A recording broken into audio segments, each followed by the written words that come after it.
Kembali muncul isu kode broker akan dibuka lagi. Nah, ini apakah hanya peraturan yang akan kembali lagi direalisasikan atau hanya sebatas isu belaka?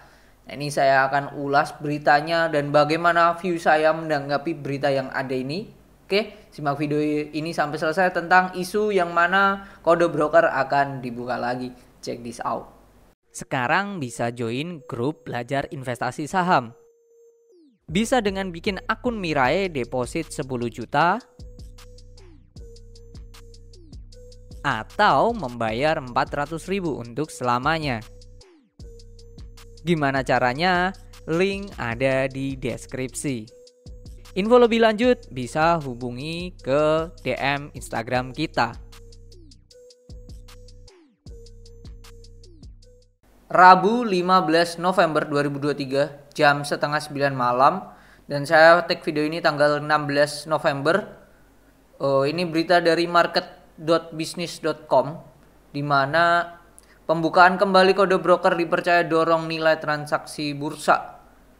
Rencana pembukaan kode broker dipercaya akan meningkatkan rata nilai transaksi harian Bursa Efek Indonesia. Wacana pembukaan kembali diyakini dapat mendorong. Presiden Direktur Surya Fajar Sekuritas mengatakan bahwa dengan dibukanya kembali perilaku sebelum peraturan ini berlaku, artinya nilai rata-rata harian diyakini meningkat. Sampai sini dulu. Kalau menurut saya ini belum tentu juga ya. Ini masih baratnya masih potensi ya.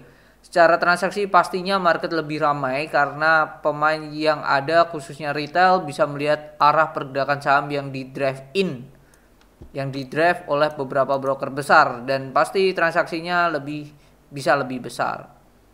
Irfan mengatakan bahwa langkah tersebut merupakan bagian dari peninjauan pasca pengimplementasian penutupan kode broker dan kode domisili.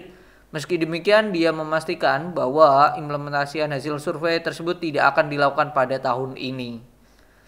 Tahun ini ya, ini habis ini selesai sih tahun 2023. Sebagaimana diketahui, penutupan kode broker itu pada 6 Desember 2021. Atau ibaratnya 2 tahun yang lalu lah, hampir lah. Selain itu, otoritas bursa melakukan penutupan informasi domisili investor tersebut dilakukan 6 bulan setelah kebijakan kode broker berlaku. Jadi 2022 lah ya.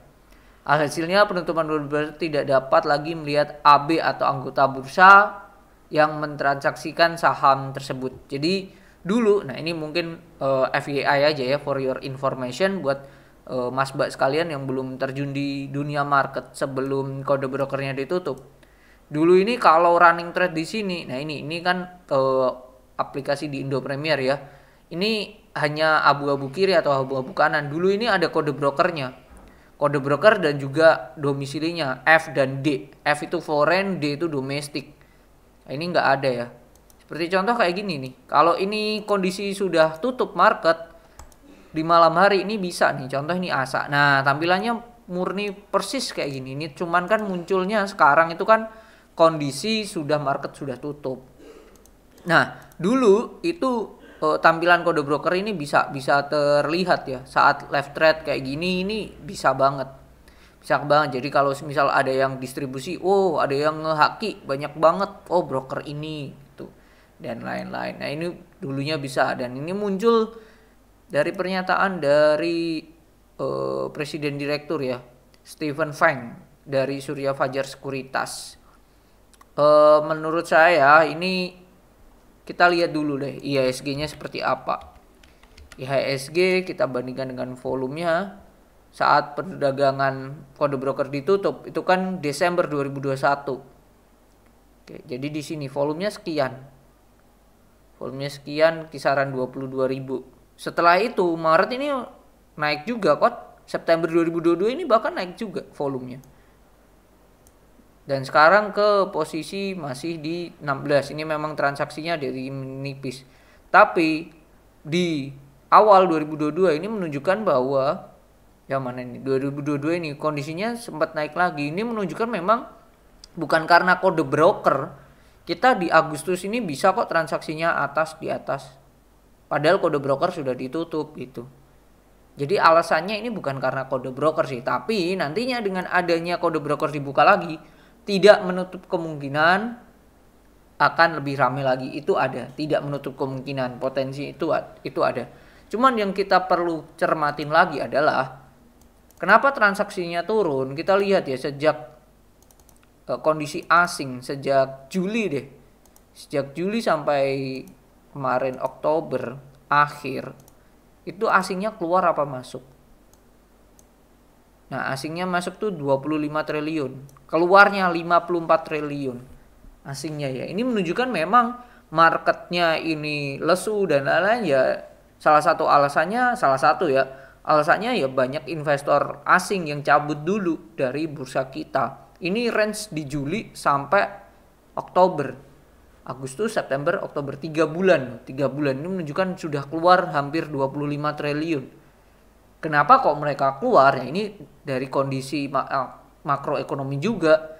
US ini naikin suku bunga terus. Jadi wajar kalau mereka cabut, naruh uangnya kembali ke Amerika. Kenapa? Ya suku bunga yang mereka janjikan tuh lebih besar.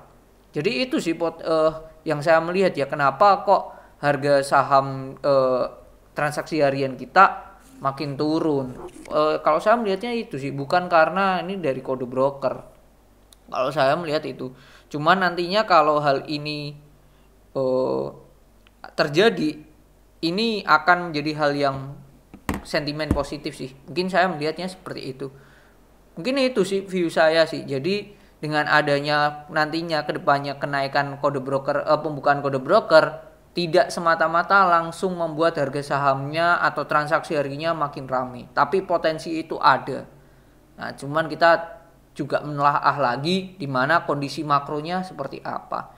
Itu aja sih. Daripada kita fokus ke kode broker, lebih baik kita fokus ke perihal skill kita dari segi dalam hal analisa, entah itu fundamental, laporan keuangan, atau dari kemampuan kita di technical analysis atau bandarmologi. Oke, mungkin itu sih view saya sih. Jadi ya kita nikmati aja lika-liku berita yang ada terkait pasar modal. Jika kalau memang dibuka lagi, ya kita ikutin. Kalau tetap ditutup, ya kondisi sekarang sudah ditutup. Oke, mungkin itu. Semoga bermanfaat dan see you on the next video. Bye-bye.